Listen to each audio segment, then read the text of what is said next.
Shalom Bapak Ibu, saudara-saudara sekalian. Pada hari ini beberapa saudara-saudara yang akan melakukan baptisan air akan bersama-sama mendengarkan nasihat firman Tuhan.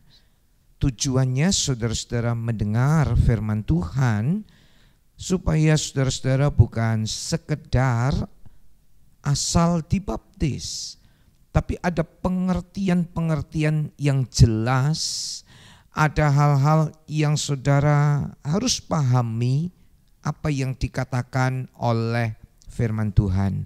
Oleh sebab itu saudara-saudara perlu ada penjelasan, perlu ada pengertian yang disampaikan kepada saudara-saudara sekalian. Saya menganjurkan saudara-saudara yang akan dibaptis untuk membaca buku ini, yaitu buku Lahir Baru yang ditulis oleh Bapak Pendeta Dr. Yusuf B.S. Saudara baca, perhatikan baik-baik, dipelajari, dan setelah saudara membacanya, di halaman terakhir ada pertanyaan-pertanyaan. Saudara bisa menjawabnya dalam secari kertas. Ketika saudara membacanya, kemudian di halaman terakhir setelah saudara selesai membacanya, saudara bisa menjawab dalam secari kertas. Tujuannya apa? Tujuannya supaya mengingatkan kembali apa yang telah saudara sekalian baca, ya. Baik, sebelum memulainya, saya akan mengajak saudara-saudara semua untuk berdoa. Mari kita satukan hati kita berdoa. Tuhan Yesus, ada saudara-saudara kami yang pada kesempatan tidak lama lagi akan dibaptis air. Tuhan, tolong, karena pada hari ini kami akan mendengarkan pengarahan, penjelasan baptisan air. Apa yang akan kami lakukan, kami kerjakan dalam baptisan air, dan bagaimana selanjutnya. Roh Kudus, turunlah. Roh Kudus ada di tengah-tengah kami, menolong kami, memampukan kami, supaya kami bisa mengerti apa yang menjadi kehendak daripada Tuhan. Terima kasih Tuhan Yesus, kami menyerahkan jalannya pemberitaan firman Tuhan, penyampaian nasihat-nasihat menjelang baptisan air ini ke dalam tangan Tuhan. Tuhan yang pimpin, Tuhan hadir, Tuhan yang bekerja. Roh Kudus memberikan pencerahan, pembukaan hati pikiran kami, pengertian-pengertian kami jelas, sehingga kami bisa memahaminya. Terpujilah namamu Tuhan, dan di dalam nama Tuhan Yesus Kristus. Haleluya. Amin. Puji Tuhan.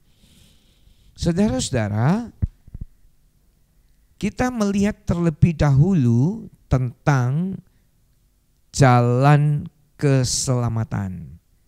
Jadi sebelum dibaptis, saudara harus mengerti dengan jelas tentang jalan keselamatan. Bagaimana memperoleh keselamatan menurut firman Allah. Sebab keselamatan di dalam Yesus ini luar biasa. Dan ini adalah iman kita, iman orang-orang yang percaya kepada Yesus. Hal yang pertama yang harus kita ketahui adalah ada hidup sesudah kematian. Rata-rata orang dalam dunia percaya ada kehidupan sesudah kematian. Loh Pak, buktinya apa? kalau orang-orang di dunia ini percaya ada kehidupan sesudah kematian.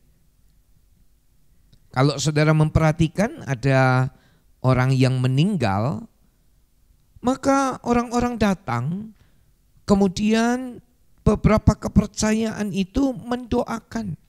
Mendoakan siapa?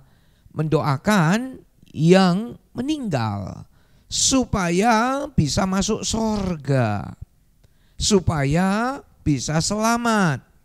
Ya, biasanya di dalam orang-orang yang percaya kepada Yesus, pada waktu ada seseorang yang meninggal, kita tidak mendoakan lagi supaya yang meninggal masuk surga, tetapi kita justru mendoakan keluarganya agar mereka semua dihiburkan, agar mereka semua boleh tetap tabah, boleh menerima kekuatan. Ya, nanti dalam penjelasan-penjelasan yang lain saya akan sampaikan.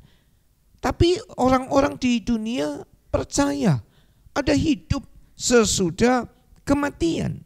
Saudara-saudara, ini menunjukkan kepada kita bahwa setelah mati enggak selesai. Setelah mati bukan the end, tamat. Oh enggak. Ada kelanjutannya. Dan kelanjutannya adalah hidup yang kekal, saudara-saudara. Kelanjutannya hidup yang kekal. Kita harus tahu, Alkitab berkata umur hidup manusia dalam dunia ini hanya 70 atau 80 tahun. Saya membacanya dalam kitab Mazmur pasal yang ke-90, Mazmur 90. Coba saudara perhatikan dengan baik ayat yang ke-10. Masa hidup kami 70 tahun. Jika kami kuat 80 tahun. Dan kebanggaannya adalah kesukaran dan penderitaan. Sebab berlalunya buru-buru dan kami melayang lenyap. Jadi saudara-saudara, umur hidup dalam dunia ini, Alkitab yang berkata 70 tahun, kalau kuat 80 tahun.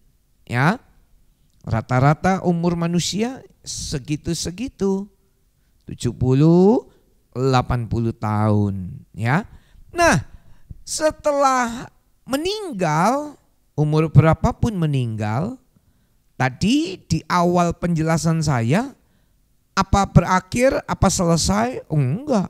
Ada pengadilan. Saudara-saudara, pengadilan.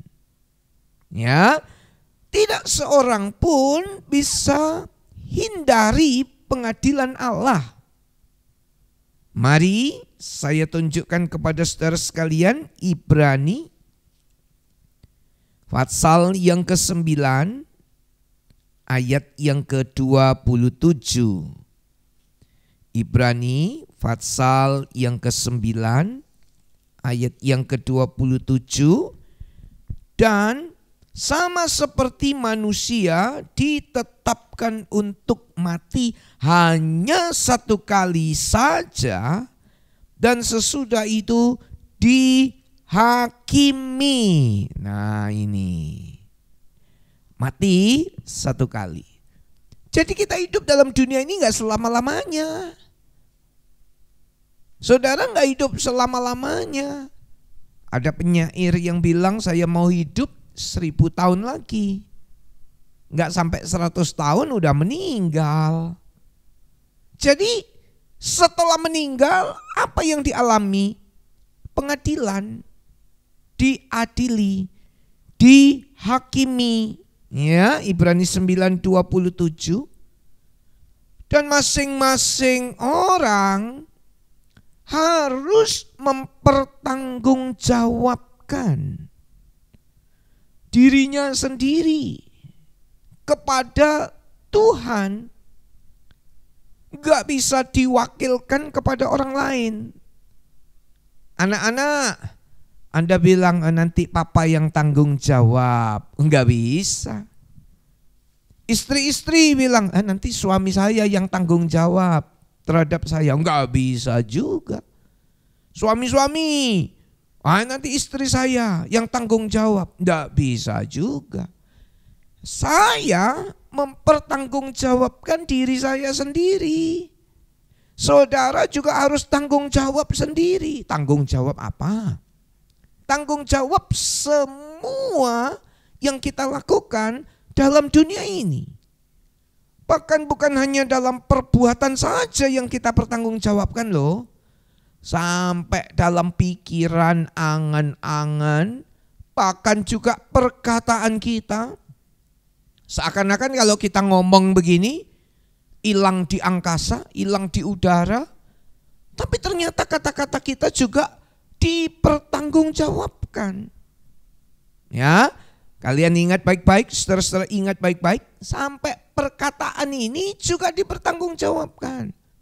Loh, Pak, di mana ayatnya? Ayo, saya tunjukkan kepada saudara. Matius 12:36. Cuma ngomong aja kok. Iya, dipertanggungjawabkan. Matius 12 ayat 36. Tetapi aku berkata kepadamu, setiap kata sia-sia yang diucapkan orang harus dipertanggungjawabkan pada hari penghakiman. Nah, ngomong aja loh, kata-kata aja loh. Hilang di udara? Enggak. Dihakimi, dipertanggungjawabkan. Oleh sebab itu, ayo orang tua, jangan ngomong sembarangan terhadap anak-anak. Jangan suka umpat anak. Jangan keluar kata-kata binatang terhadap anak. Sebaliknya, suami-suami, istri-istri, jaga mulut. Kenapa Pak harus dijaga? Karena harus dipertanggungjawabkan.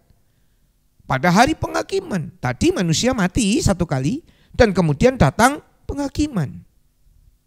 Oke, itu tadi perkataan. Perbuatan, pikiran kok dipertanggungjawabkan. Oh iya, sampai dalam pikiran juga. Saya tunjukkan ya, Matius pasal yang kelima, ayat yang ke-28. Matius 5 ayat 28. Tetapi aku berkata kepadamu, setiap orang yang memandang perempuan serta menginginkannya sudah berzina dengan dia di dalam hatinya. Nah ini, berzina dalam hati. Nah ini dipertanggungjawabkan. Ayat 29, maka jika matamu yang kanan menyesatkan engkau, cungkillah dan buanglah itu. Karena lebih baik bagimu jika satu dari anggota tubuhmu binasa daripada tubuhmu dengan utuh dicampakkan ke dalam neraka. Karena mata tadi yang menyesatkan, sehingga memandang perempuan lain dan menginginkannya. Terjemahan yang lain, bukan menginginkannya, tetapi memandang perempuan dan bergerak syahwatnya. Saudara-saudara, jelas, cuma menginginkannya dalam pikiran. Loh iya, dipertanggungjawabkan seperti berzina. Oleh sebab itu, saudara-saudara yang akan dibaptis harus ingat baik-baik ini. Pengadilan, manusia satu kali mati dan datang pengadilan. Setelah itu datang hukuman kalau saudara-saudara berbuat yang salah. Ya, tadi saya tunjukkan, tadi belum dibaca, Roma 14 ayat 12. Roma 14 ayat 12, saya baca, demikianlah setiap orang di antara kita akan memberi pertanggungan jawab tentang dirinya sendiri kepada Allah. Ya, semua bertanggung jawab dirinya sendiri. Alkitab bilang begini, gak ada satu orang pun yang benar di dalam dunia. Gak ada. Semua orang berdosa. Semua orang berdosa. Ini penting ya. Apakah saudara-saudara yang akan dibaptis ada yang gak pernah berdosa? Gak ada. Saya yang memberikan pelajaran hari ini, saya orang berdosa. Saya pernah berbuat dosa. Semua orang pernah berbuat dosa. Tokoh-tokoh agama, tokoh-tokoh masyarakat, para pemimpin. Gak ada satupun yang bilang saya tidak pernah berdosa. Gak ada. Siapapun, saudara-saudara, siapapun. Coba kita cek kebenarannya dalam firman Tuhan dalam kitab Roma pasal yang ketiga. Roma pasal yang ketiga, surat Roma pasal yang ketiga ayat yang ke-10. Seperti ada tertulis, tidak ada yang benar, seorang pun tidak. Gak ada yang benar. Seorang pun tidak. Lagi satu ayat ya. Firman Allah ini kebenaran. Jadi dia tulis ini, Tuhan tuliskan ini untuk memberi pengertian sama kita. Dari suku apa saja, saudara kaya atau miskin, dari kebudayaan mana saja, dari status sosial apa saja, kaya miskin, ataupun dari tingkat pendidikan, saudara profesor, ataupun saudara gak tamat SD sekalipun atau gak sekolah, semua orang gak ada yang benar. Semua orang pernah berdosa. Jelas tidak ada yang benar, seorang pun tidak. Ayo ayat 23 ya, ayat 23. Karena semua orang telah berbuat dosa dan telah kehilangan kemuliaan Allah. Semua telah berbuat dosa. Semua telah berbuat dosa. Kembali lagi, tidak ada satu orang yang benar. Siapapun Anda. Nah, hukuman dosa. Apa hukuman dosa? Kita harus paham ini. Semua orang berbuat dosa. Hukumannya apa? Alkitab bilang juga hukumannya maut. Coba kita baca Roma 6, 23. Roma 6, 23. Demikian bunyinya. Sebab upah dosa ialah maut. Tetapi karunia Allah ialah hidup yang kekal dalam Kristus Yesus Tuhan kita. Saya ulang lagi, semua orang berdosa. Gak ada yang benar. Lalu hukuman dosa, upah dosa adalah maut. Maut itu apa? Maut itu kematian kekal. Maut itu apa? Maut itu putus hubungan dengan Allah. Maut itu apa? Maut itu neraka. Loh, Pak, berarti gak ada orang yang masuk surga. Semua orang berdosa. Semua orang gak ada yang benar. Upah dosa maut. Dosa kecil, dosa besar, paham gak paham, tahu gak tahu, ngerti gak ngerti, upah dosa maut. Saudara-saudara, semua orang gak bisa selamat dong. Oh iya. Gak ada satu manusia pun yang bisa menyelamatkan dirinya sendiri. Ingat. Gak ada satu manusia pun yang dapat membawa dirinya masuk ke dalam sorga. Gak ada manusia pun yang bisa, satu manusia pun yang bisa masuk sorga. Karena manusia berdosa. Upah dosa maut.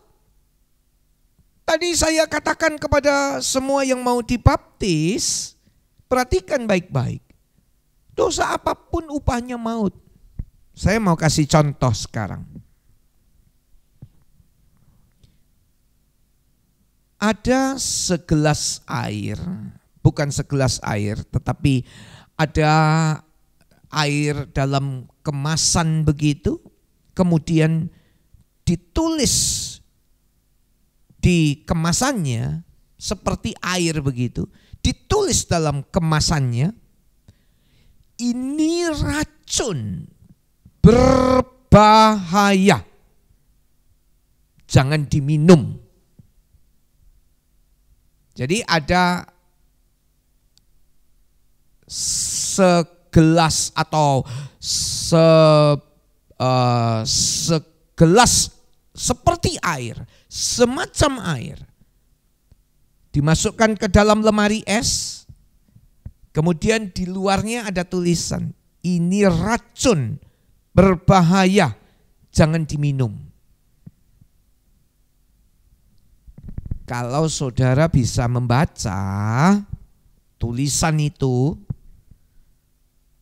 ketika saudara sekalipun udah haus, dibaca tulisan itu, oh ini racun. Oh ini bukan air minum, ini bukan sirup, ini racun. Kira-kira saudara minum atau enggak? Enggak minum. Karena ada tulisan itu kan, ini racun, berbahaya, jangan diminum.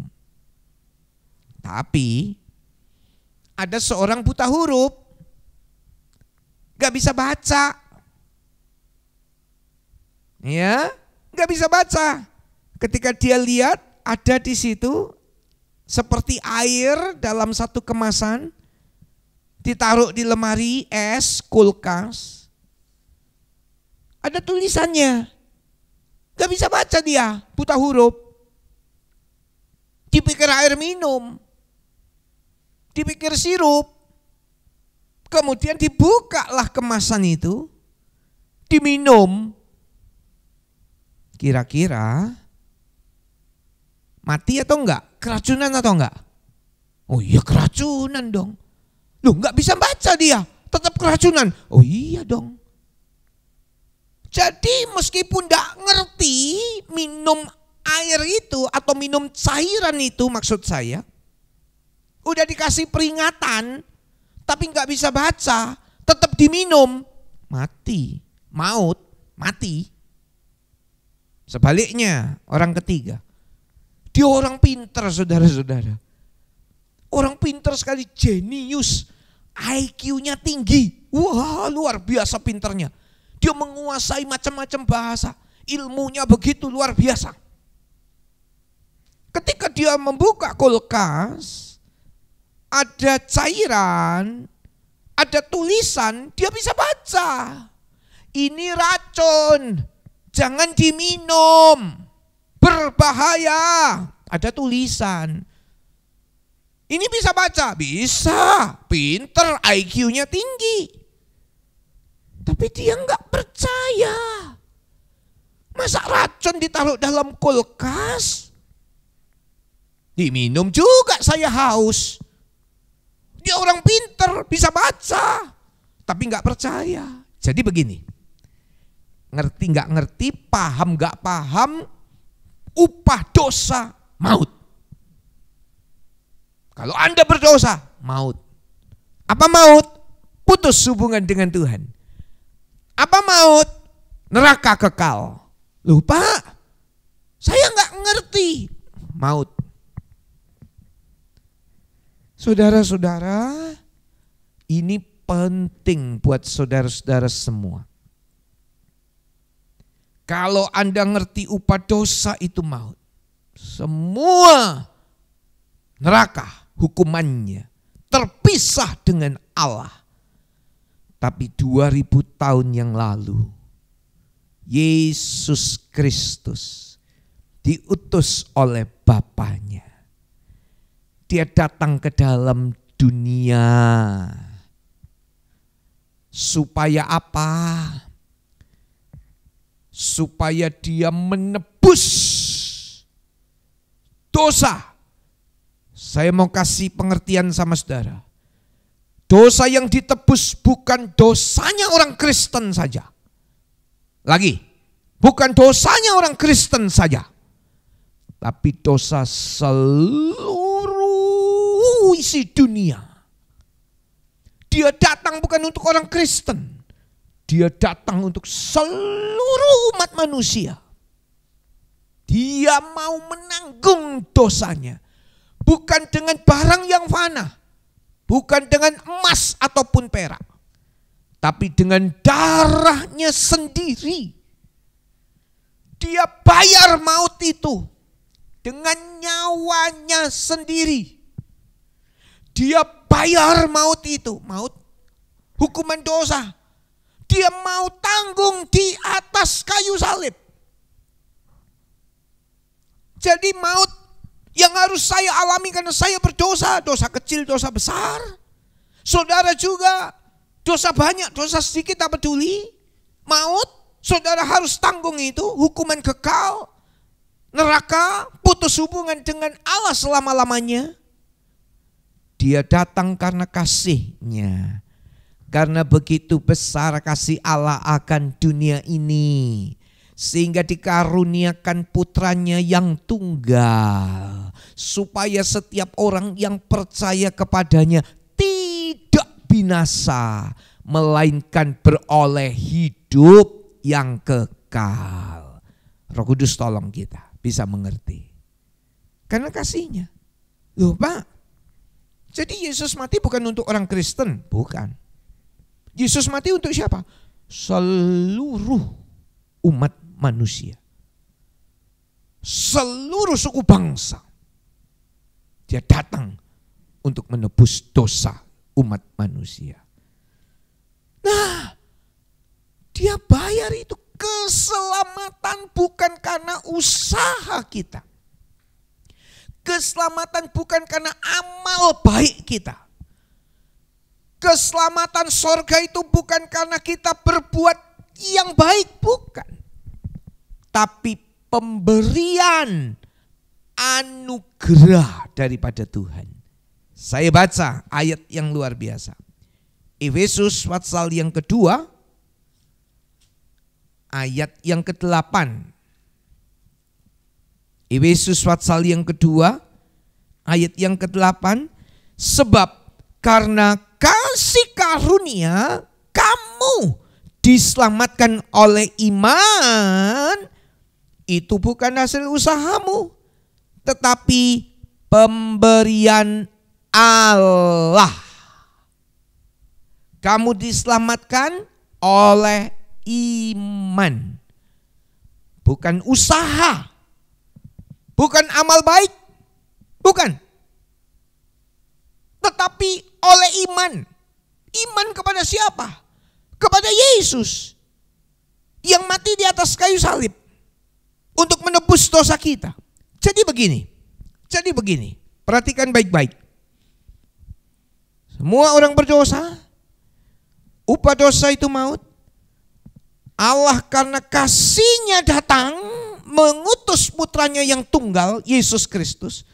Untuk menebus dosa manusia. Seluruh umat manusia. Kemudian. Kalau Anda mau percaya kepada Yesus. Maka. Dosamu diampuni. Sudah ditebus di atas kayu salib. Pak, saya enggak mau percaya. Saya enggak mau percaya Yesus. Ya enggak apa-apa. Saya enggak mau mengakui Dia juru selamat saya. Ya enggak masalah. Lalu tanggung sendiri dosamu. Tanggung sendiri hukumanmu. Apa upah dosa? Maut. Apa upah dosa? Neraka kekal. Tanggunglah sendiri. Kalau saudara mau, ya ditanggung Yesus. Tapi Yesus mati bukan untuk orang Kristen, semua orang. Kalau Anda mau, dosamu diampuni. Tidak mau, nggak apa-apa. Nggak ada pemaksaan. Nggak ada pemaksaan.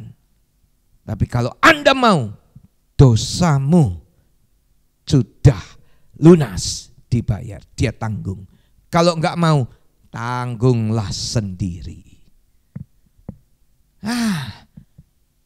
Kalau saudara ngerti, saudara katakan amin.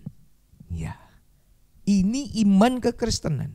Jadi begini, keselamatan itu bukan timbang-timbangan, bukan. Banyak baiknya, Pak Pendeta, banyak yang baik, berat yang baik. Oh selamat. Jahatnya cuma dikit kali. Jahatnya dikit kali ini pun tetap maut. Saya ambil contoh ya. Ada orang baiknya luar biasa. Ini hukum dalam dunia, hukum dalam dunia. Baiknya luar biasa. Dia sumbang sana, dia sumbang sini. Dia tolong sana, dia tolong sini. Baiknya luar biasa. Satu kali dia kena sandung satu masalah. Dia tersandung satu masalah. Gak sengaja dia pencemaran nama baik. Dilaporkan Pak Polisi, diperiksa, diadili, masuk pengadilan. Pertanyaannya, apakah kebaikannya bisa membuat penghukuman dia karena pencemaran nama baik bisa terhapus? Gak bisa. Perbuatan baiknya yang luar biasa karena pencemaran nama baik tadi diproses hukum bisa hilang? Gak bisa. Tetap diproses, tetap dihukum, saudara-saudara. Baikmu begitu banyak, tapi ada dosa sedikit. Dosanya ini yang dihukum. Apa hukumannya? Maut. Neraka kekal selama-lamanya. Tapi puji syukur ya, ada kasih Allah yang begitu besar. Yesus Kristus datang ke dalam dunia untuk kita semua. Percayalah, gak ada paksaan ya. Gak ada paksaan. Kalau Anda menerima Yesus hari ini, saya mau terima Yesus sebagai Tuhan dan Juru Selamat. Ampuni dosa saya. Dosamu diampuni. Kalau hari ini saudara berkata saya gak mau terima, gak apa-apa. Tanggunglah kesalahanmu sendiri. Ya, oke. Selanjutnya, saudara percaya menerima Yesus sebagai Tuhan dan Juru Selamat. Sekali lagi, percayalah, terimalah Yesus sebagai Tuhan dan Juru Selamat. Mari saudara-saudara yang mau dibaptis air, saya mengajak saudara-saudara, tundukkan kepala saudara, tundukkan kepala saudara, tundukkan kepala saudara, tutup mata saudara, dan tirukan doa yang saya ucapkan. Saudara mau dibaptis artinya saudara mau terima Yesus lalu dibaptis. Tirukan doa yang saya ucapkan dengan bersuara. Tuhan Yesus, pada hari ini saya memutuskan untuk menerima Tuhan Yesus sebagai Tuhan dan Juru Selamat saya. Mulai hari ini saya adalah anak Tuhan. Segala dosa saya Tuhan ampuni. Tuhan ampuni. Dan mulai sekarang Tuhan Yesus ada dalam hati saya. Saya menerima Tuhan Yesus sebagai Tuhan dan Juru Selamat saya. Saya berjanji akan tetap setia mengiring Tuhan Yesus sampai selama-lamanya. Terima kasih Tuhan Yesus, Engkaulah Juru Selamat saya. Di dalam nama Tuhan Yesus Kristus. Haleluya. Amin. Puji Tuhan. Pada hari ini malaikat di sorga bersorak-sorai. Karena ada orang-orang yang mau membuka hatinya, menerima Tuhan Yesus sebagai Tuhan dan Juru Selamat. Dosa saudara diampuni. Karena Yesus yang sudah mati di atas kayu salib menebus dosa kita. Puji Tuhan. Saudara-saudara, setelah kita diampuni oleh dosa, oleh Tuhan, dosa kita diampuni, kita sudah dibayar lunas. Maka yang kita lakukan tetap mentaati perintah-perintah Tuhan. Saudara-saudara, ini penting sekali. Saudara, kita mengikuti jalan Tuhan. Kita mengikuti apa yang Tuhan mau dalam hidup kita. Mengiring Tuhan bukan cuma sampai baptisan air selesai, tetapi mengiring Tuhan sampai selama-lamanya. Mengiring Tuhan sampai akhir hidup kita. Sekali lagi, mengiring Tuhan bukan selesai sampai baptisan air, tapi sampai selama-lamanya. Tetaplah setia, setia beribadah. Nanti dalam sesi yang kedua, saya akan menyampaikan ini kepada saudara-saudara sekalian. Ya, dalam sesi yang kedua, saya akan menceritakan ini, apa yang kita lakukan setelah kita dibaptis. Dan mengapa kita dibaptis secara selam. Puji Tuhan, kita akan break dulu sebentar dan nanti kita akan masuk dalam sesi yang selanjutnya. Kita berdoa. Bapa di sorga, terima kasih atas pimpinanmu dalam penjelasan baptisan sesi yang pertama ini. Tuhan memberkati dan di dalam nama Tuhan Yesus kami berdoa. Amin.